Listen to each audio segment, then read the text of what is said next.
क्या तुम्हें उस आघात का ध्यान नहीं जो इस अहंकारिणी ने हमारे हृदय को पहुंचाया? क्या तुम सत्य से अनभिज्ञ हो? ये वीरता का दम भरने वाली इस अहंकारिणी राजकुमारी की वीरता क्या मात्र शब्दों तक ही सीमित थी? हमें उसका भाव सुनकर शांति पहुंचे की वजह से जब मैं इनके युद्ध शिविर पहुंचा, सुमति अपने चाटुकार सेना पर चूका विद्याभ्यास कर रही। हर कोई इन्हें ग्रामीणा सिद्ध करने की दौड़ कर रहा। सुमति के प्रहारों से पीड़ित होकर सेनापति धूल चाट रहा था। मैंने वहां पहुंचकर द्वंद्व युद्ध करने की चुनौती दी तो शिविर में बिना आज्ञा प्रवेश करने के दंड स्वरूप इन्होंने मुझे शिविर से निकल जाने का आदेश दिया। अब तुम जा सकते हो। आगे कहो, इस सुमति ने तुम्हारा प्रस्ताव स्वीकार कैसे किया? बार बार प्रताड़ित करने पर इनका अहंकार जागा और इन्होंने एक निश्चय पर मेरे साथ द्वंद्व युद्ध करना स्वीकार किया। उससे पहले तुम्हें अपना निश्चय रखना आवश्यक था। उसी निश्चय का परिणाम है इस समय सुमति मेरे अधीन हो गई।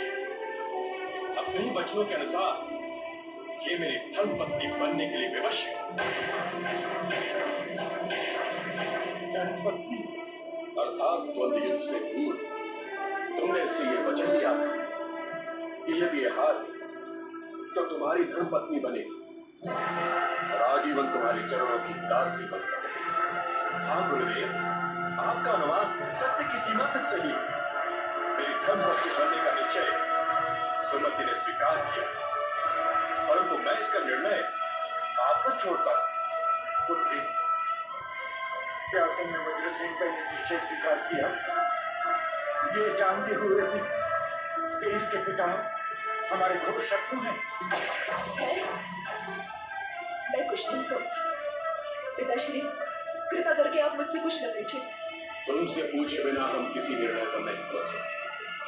बताओ, तुमने वज्रसेन की धर्मपत्नी बनने का वचन स्वीकार किया था या नहीं?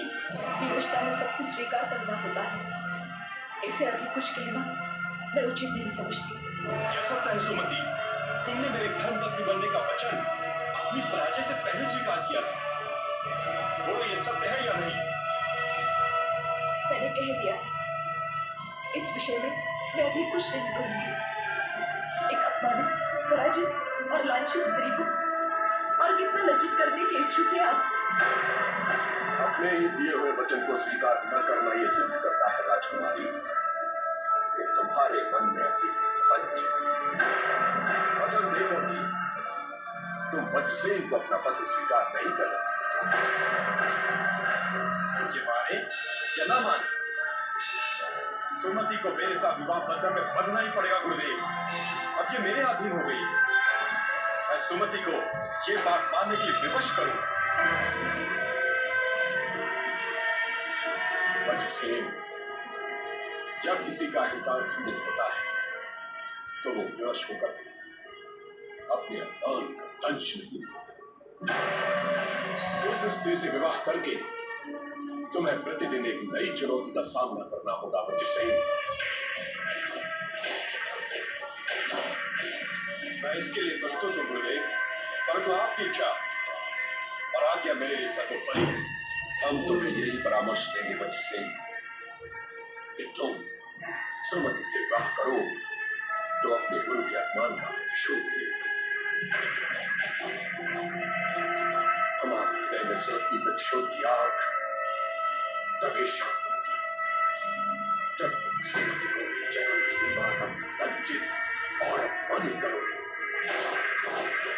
राजगुरु दुर्जटी, इतने निष्ठुर और निर्दयी न बने। मेरी विवश पुत्री पहले ही अपमानित हो गई है। इसका कोमल हृदय खंडित हो गया है। कृपा करें गुरुदेव, शत्रु के साथ विवाह की विवशता से इसे मुक्त करें। सुमति को मेरे साथ जाने दें। कदापि नहीं, सुमति को अपने वचन का पालन करना ही होगा।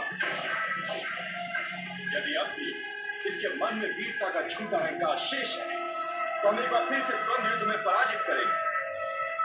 जो व्यक्ति वचन देकर पीछे हट जाए उसे बलपूर्वक विवश करना न्याय की मांग है। अब आप ही निर्णय करें कि हमें क्या करना है।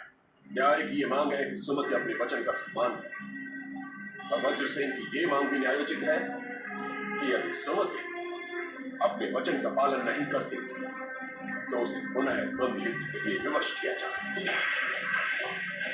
तुम बताओ, तुम्हारी क्या इच्छा है? स्पष्ट करो। मुझ पर वचन भंग का झूठा आरोप ना लगाए। मैं अपने वचन का परिणाम भुगतने के लिए प्रस्तुत हूँ। क्या कह रही हो तुम? वज्रसेन की धर्म पत्नी बनोगी? कल्पना करो, सोचो, विवाह के पश्चात तुम्हारी क्या दुर्दशा होगी। जो आघात मैंने अब तक सह लिया है उससे वो दुर्दशा अधिक नहीं होगी पिताश्री। मुझे मेरे भाग्य को छोड़ दे। बड़का भैया के पैसा और भाभी के गाना के पता